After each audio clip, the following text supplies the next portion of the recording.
Jsme na jihu Portugalska v Algarve, přírodní rezervaci Ria Formosa.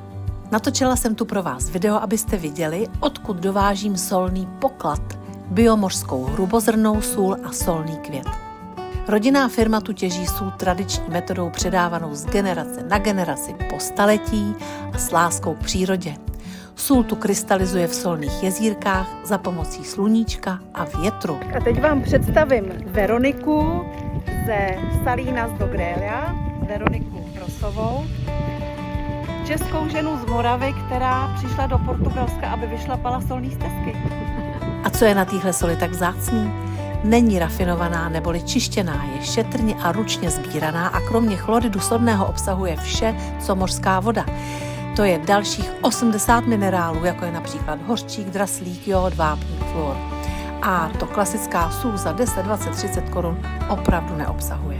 Pojďte si pro svou dávku mořského pokladu do mýho e-shopu, odkaz najdete v mém bio. Je to sůl pro každýho, kdo se má rád a chce být zdrav.